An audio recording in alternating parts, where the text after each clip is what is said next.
여러분 사람들은 보통 전쟁이라든지 또한 기근처럼 외부로부터의 공격이 훨씬 더 그 피해가 크다고 생각하며 살아갑니다.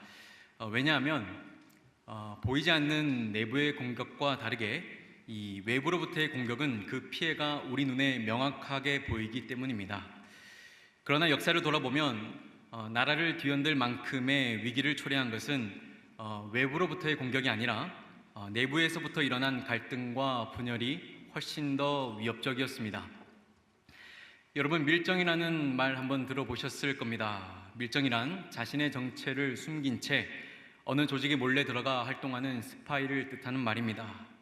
밀정의 주요 임무는 적의 중요한 정보를 빼내어 본부에 전달하는 것도 있겠지만 그보다 더 본질적인 임무는 팀 내부의 의견 차이를 만들거나 이 관점의 차이를 일으켜서 서로 협력하지 못하도록 하는 것, 여기에 밀정의 제일 목적이 있습니다. 이 성경에도 내부자의 배반으로 인한 그 조직이 완전히 무너질 뻔한 그런 일이 있었습니다. 바로 예수님의 제자 가롯 유다의 배반입니다. 예수님은 자신의 마지막 때가 가까이 왔음을 아시고 예루살렘으로 올라가셨습니다. 그리고는 그의 제자들과 함께 마지막 만찬을 나누시는데 그때 예수님의 제자 가롯 유다는 예수님을 언제 팔아 넘기는 것이 좋을지 기회를 얻고 있었습니다. 이처럼 제자 가롯 유다의 배반은 우리에게 중요한 깨달음을 줍니다. 내부로부터의 분열은 공동체를 완전히 무너뜨릴 수가 있다는 것입니다. 오늘 우리가 살펴볼 느헤미야 5장의 말씀 또한 이와 같은 맥락을 이룹니다. 예루살렘으로 돌아온 유다 백성들과 느헤미야, 그들은 외적인 대적들의 방해에도 불구하고 굳건히 성전과 성벽을 완성시켜 갔습니다. 그러한 그들에게 생각지도 못한 부분에서 문제가 일어났는데 바로 공동체 내부에서부터 시작된 갈등과 분열이었습니다. 오늘 본문 1절 말씀 우리 함께 읽겠습니다. 시작. 그때에 백성들이 그들의 아내와 함께 크게 부르짖어 그들의 형제인 유다 사람들을 원망하는데, 본문을 보시면 그때에 백성들이 어떠한 일로 인하여 부부가 함께 부르짖어 원망하였다고 말씀합니다. 여러분, 부부가 함께 원망하였다라는 것은 어떠한 개인의 사사로운 문제 때문이 아니라 가장 작은 기초 공동체라고 할 수 있는 가정의 안녕과 이 평화가 깨질 만한 그런 문제였다라는 것입니다.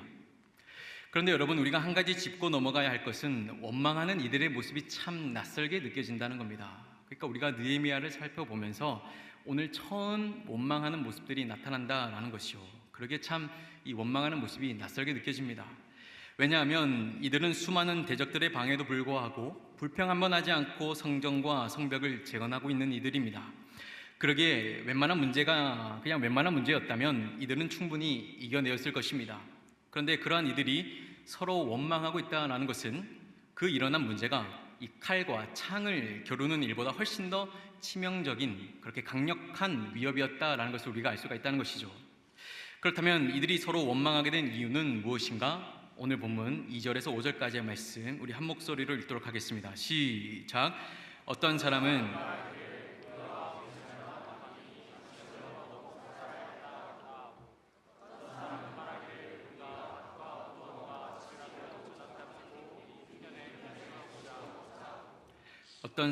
말하기를 우리는 밭과 포도원으로 돈을 빚내서 왕에게 세금을 바쳤도다. 우리 육체도 우리 형제의 육체와 같고 우리 자녀도 그들의 자녀와 같거늘 이제 우리 자녀를 종으로 파는도다. 우리 딸 중에 벌써 종된 자가 있고 우리의 밭과 포도원이 이미 남의 것이 되었으나 우리에게는 아무런 힘이 없도다 하더라. 여러분, 예루살렘으로 돌아온 이 포로 귀환 자들의 삶은 그 형편은 녹록치 않았습니다.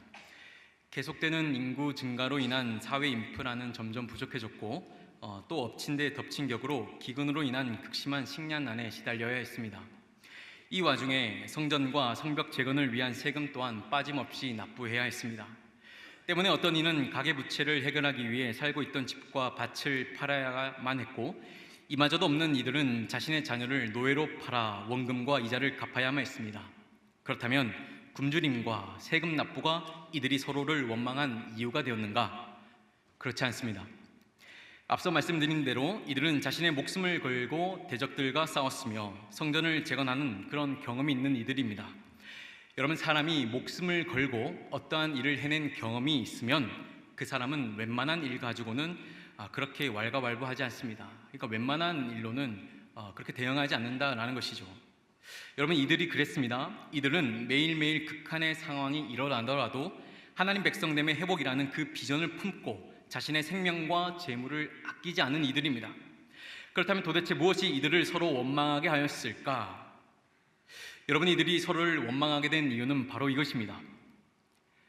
하나님 백성됨을 회복하겠다고 하는 자들이 가난한 자들에게 돈이나 곡식을 빌려주고 나서 그들의 갚지 못하게 된 사항을 두고 유예해 주거나 탕감해 주는 것이 아니라 오히려 집이나 토지를 저당 잡아 자기의 것으로 만들었고, 그것도 안 되면 그들의 자녀를 데려다가 자신의 종으로 삼았기 때문입니다. 지금 이들이 원망하고 있는 부분은 굶주림 때문이 아니라, 밭을 빼앗겼기 때문이 아니라, 우리가 그래도 하나님 백성됨을 회복하자고 그렇게 결단하여 여기까지 온 것 아니냐는 겁니다. 그런데 우리가 삶을 살아가는 형태를 보아하니 페르시아 사람이나 이방 사람들과 별반 다를 것이 없다라는 것입니다. 그럴 것 같으면 왜 굳이 여기까지 와서 성전을 짓고 왜 성벽을 세워서 이 고생하냐는 것입니다. 여러분, 신명기를 보십시오. 하나님은 네 형제가 어려움을 당했을 때 이자를 받지 말라고 말씀하셨습니다.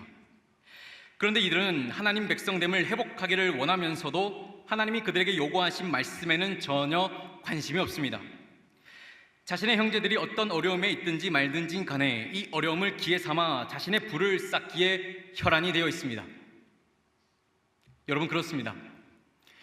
오늘날에도 외부적인 공격으로는 교회가 흔들리지 않습니다. 그런데 교회가 어떠할 때 갈등과 분열에 휩싸이게 됩니까? 여러분, 교회가 어떠할 때 갈등과 분열에 휩싸이게 됩니까? 교회 공동체를 지속 가능하도록 하는 이 진리의 하나님 말씀이 교회 내부 안에서부터 그 기준이 흔들릴 때 교회는 힘을 잃고 갈등과 분열에 휩싸이게 되는 것입니다. 여러분, 우리 공동체도 마찬가지입니다. 우리 청년부가 어떠할 때 갈등이 생기고 분열합니까? 외부의 공격을 받으면 분열하는 것입니까? 이단이 와서 우리의 어떠한 신앙관을, 가치관을 흔들 때 우리가 갈등하고 분열하는 것입니까? 그렇지 않습니다. 외부의 어떠한 공격은 오히려 우리를 더욱 단단하게 하고 하나로 묶어줄 것입니다. 그러나 내부에서부터 말씀을 가볍게 여기는 그 작은 움직임, 하나님이 어떻게 말씀하시든 간에 나는 내 갈 길 간다는 그러한 태도로부터 공동체는 갈등하게 되고 분열한다는 것입니다. 그러니 여러분, 우리는 어떻게 해야겠습니까? 우리는 이것을 놓고 기도해야 하는 것입니다. 우리 공동체 가운데 단 한 명이라도 말씀을 가볍게 여기지 않게 하시고 우리 구성원들의 믿음과 마음이 세상 유혹에 따라 흔들리지 않도록 붙잡아 달라고 우리가 기도해야 하는 것입니다. 어느 헌법재판관 후보자가 인사청문회에서 자신의 순자산이 4억 원에 좀 미치지 못한다고 그렇게 밝힌 적이 있습니다. 이는 고위공직자가 밝힌 재산 중 극히 적은 금액에 해당하는데 이를 의아하게 생각한 청문위원이 후보자에게 그 이유를 물어보았습니다. 분명 그간 계속해서 법관으로 살아왔다면 분명 이보다 훨씬 더 많은 재산을 보유할 수가 있었을 텐데 그런데 왜 4억밖에 되지 않는 것입니까? 그러자 후보자는 이렇게 대답했습니다. 자신은 결혼할 때부터 검소한 삶을 살기로 다짐했으며 현재 대한민국 가구당 평균 자산이 약 3억 원을 조금 넘는 것을 감안하면 자신의 재산이 그보다 조금 많음에 오히려 반성하고 있다는 것입니다. 여러분, 저는 목회자로서 참 부끄러웠습니다. 사실 고위공직자는 특별한 일이 없다면 그 연봉만 하더라도 평균 이상의 삶을 살 수 있고 조금만 더 노력하면 남부럽지 않게 살아갈 수가 있습니다. 근데 그분은 자의적으로 그렇게 하지 않겠다라는 것입니다. 왜냐? 법관이 올바른 사회적 도덕적 신념을 가지고 있지 않고 돈의 욕심을 그렇게 가진다면 그 판결은 구분 판결이 되고 우리 사회를 더욱 병들게 할 수 있기 때문이라는 것입니다. 여러분, 맞습니다. 우리 사회가 겉은 멀쩡해 보이나 그러나 그 속은 피폐하고 병든 이유가 무엇입니까? 사람들이 삶 속에서 그렇게 살아가면서 지켜야 할 그 신념을 너무 가볍게 여기고 있기 때문이 아닙니까? 남들도 다 조금씩 속이면서 사는데 나 하나쯤 더 속인다고 무슨 일 나겠냐는 겁니다. 그런데 더욱 가슴 아픈 것은 우리 그리스도인들 또한 이 일에 대하여 자유롭지 않은 것이 현실이지 않습니까? 그래서 우리 사회가 좀 파먹듯이 병들어 버린 것 아닙니까? 여러분, 예수 그리스도를 믿는다는 것은 말씀에 대하여 신념을 가지고 내가 이 말씀에 대하여는 죽든지 살든지 신의를 지키겠다는 결단하는 삶입니다. 주어진 상황이 바뀌면 흔들리는 그러한 신념이 아니라 어떤 상황이 내게 오더라도 하나님이 내게 이것을 요구하시고 하나님이 내게 이것을 하라고 말씀하셨으니 내가 하나님이 요구하신 이 질서와 가치관에 대하여 생명을 걸겠다고 결단하는 것, 이것이 예수 그리스도를 믿는 삶입니다. 바라기는 여러분 모두가 하나님과의 신념을 세우고 주어진 상황에 따라 흔들리지 말고 남들 그렇게 간다고 다 따라가지 말고 하나님께서 내게 주신 말씀의 신념을 지키며 참된 믿음을 가지고 그렇게 살아내는 여러분 되길 바랍니다. 말씀을 이어갑니다. 오늘 본문 5절부터 6절부터 8절까지의 말씀입니다. 우리 함께 읽겠습니다. 시작. 내가 백성의 부르짖음과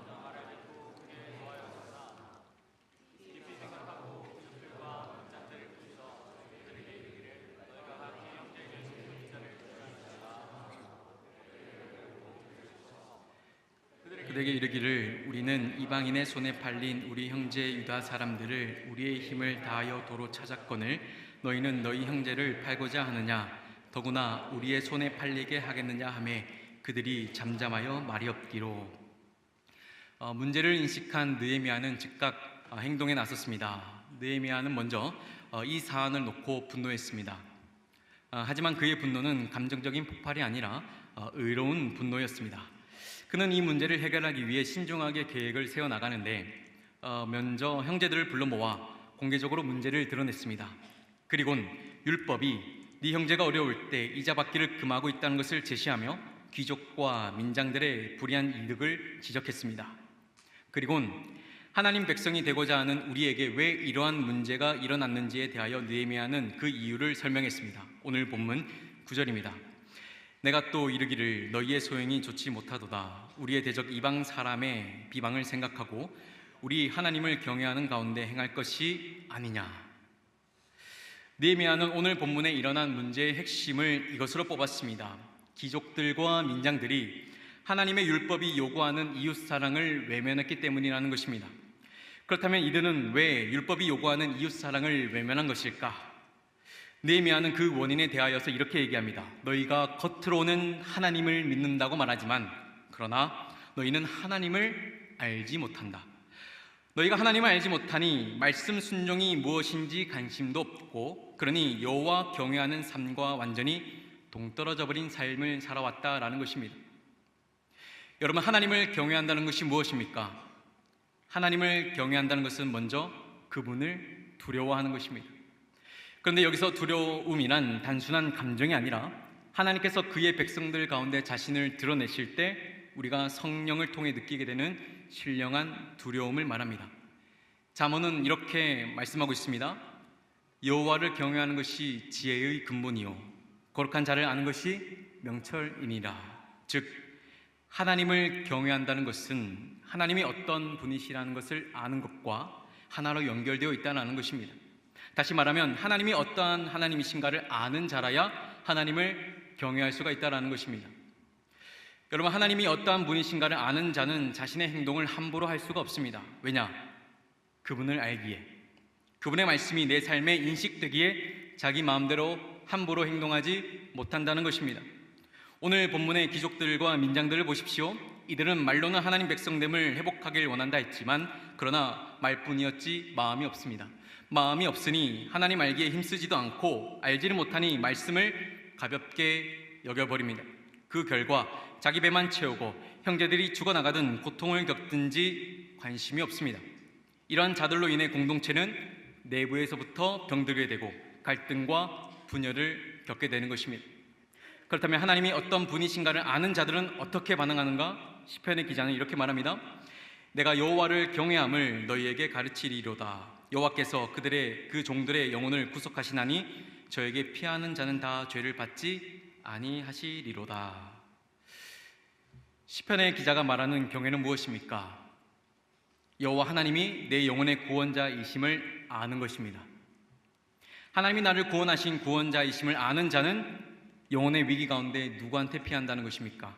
나를 구원하신 하나님을 신뢰하기에 그분께 피한다는 것입니다. 여러분, 하나님을 아는 자는 자기 영혼을 하나님께 피하게 되어 있습니다. 왜냐?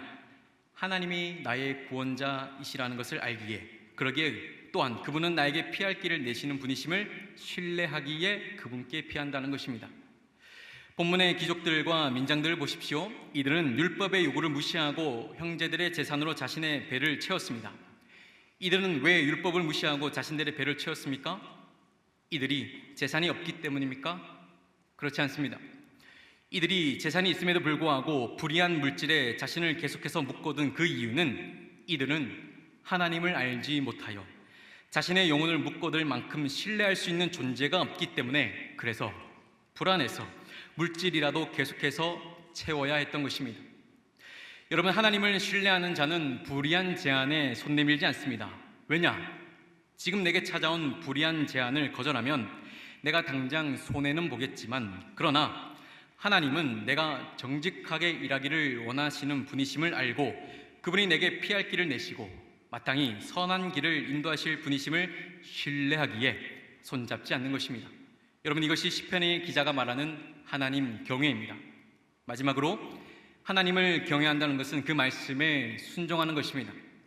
하나님이 어떠한 하나님이신가를 알고 또 그분의 말씀을 신뢰하는 자들은 지금 내가 당장 손해보고 또 무엇인가 내게 불편하게 되는 상황이 일어날 때 그들은 담담히 하나님 말씀에 순종하며 나아갑니다. 느헤미야가 회복하고자 했던 그 하나님 경외가 바로 이것입니다. 기근이 찾아오고 굶주림이 찾아왔을 그때 하나님이 어떤 분이신가를 기억하고 그분이 언제나 우리를 신실하게 인도하셨음을 신뢰하며 이 어려운 상황 가운데 자기 배를 채울 것이 아니라 이웃사랑이라는 그 이자와 원금을 받지 않기로 순종하며 결단하는 것, 이것이 느헤미야가 회복하자고 했던 하나님 경외입니다. 이 하나님 경외가 없었기 때문에 오늘 우리 공동체 가운데 이 문제, 자기 배만 채우고 형제가 아프든지 말든지 관심 없이 자기 인생만 살았다라는 것을 느헤미야는 우리에게 지적하고 있는 것입니다. 사랑하는 청년 여러분, 오늘은 종려주일입니다. 예수님은 자신의 마지막 때가 가까이 왔음을 아시고 제자들을 사랑하시되 끝까지 사랑하셨습니다. 예수님은 자신의 제자 유다가 자신을 팔 것을 아시고서도 그를 사랑하는 마음을 포기하지 않으셨습니다. 예수님의 포기하지 않으시는 형제의 사랑, 이웃 사랑, 이것은 네 이웃 사랑하기를 내 몸과 같이 사랑하라는 하나님 말씀에 대한 예수님의 경외였습니다. 예수님은 하나님을 완벽히 아시는 분이십니다. 그러기에 하나님을 알기에 자신이 어떻게 될 것인가를 아시고도 그분은 예루살렘으로 묵묵히 올라가셨습니다. 또한 사랑하는 제자 유다가 자신을 팔 것을 아시고도 예수님은 하나님께서 그럼에도 선한 길로 자신을 인도하실 것을 신뢰하셨습니다. 그리고 형제 사랑이라는 그 율법의 요구를 외면하지 않으시고 제자들을 사랑하시되 끝까지 사랑하셨습니다. 여러분, 오늘 우리는 종려주일을 보내고 있습니다. 많은 이들이 예루살렘으로 들어오는 예수님을 향하여 호산나 다윗의 자손이여 찬송하리로다 그렇게 소리쳤습니다. 이들의 외침은 언뜻 예수님을 자신의 구원자로 고백하는 것처럼 보이지만, 그러나 이들의 외침은 자신들의 이익을 챙기려는 이기적인 소리에 지나지 않았습니다. 여러분, 우리가 하나님을 믿는다는 것은 수많은 군중의 목소리에 섞여 있는 고백이 아닙니다. 우리가 하나님을 믿는다는 것은 나 자신이 진정 성경과 예배를 통하여 하나님을 알게 되었을 때 그 알게 된 하나님을 신뢰하며 순종하며 살아가는 삶, 이것이 하나님을 믿는 참된 믿음입니다. 바라기는 여러분 모두가 하나님 경외하는 참된 믿음을 회복하길 주님의 이름으로 축복합니다. 하나님을 경외한다는 것은 하나님이 어떤 분이신가를 알려고 힘쓰는 겁니다. 하나님이 어떤 분이신가를 알게 된 자들은 자신의 인생에서 일어나는 모든 순간에 함부로 행동하지 않습니다. 왜냐? 하나님이 계시기에, 그분을 알기에, 하나님이 지금 내 옆에 계심이 인지되기에 절대 그렇게 할 수가 없다는 것입니다. 그러기에 여러분 모두가 하나님을 아는 것에 힘을 쏟고 하나님이 어떠한 하나님이신가를 알게 되었다면 그분의 신실하심을 신뢰하며 그분의 요구에 순종하며 살아가는 참된 믿음의 소유자 되시길 주님의 이름으로 축복합니다. 이 시간 함께 다 같이 일어나겠습니다. 이 시간 다 함께 찬양하며 기도의 자리로 나아가도록 하겠습니다.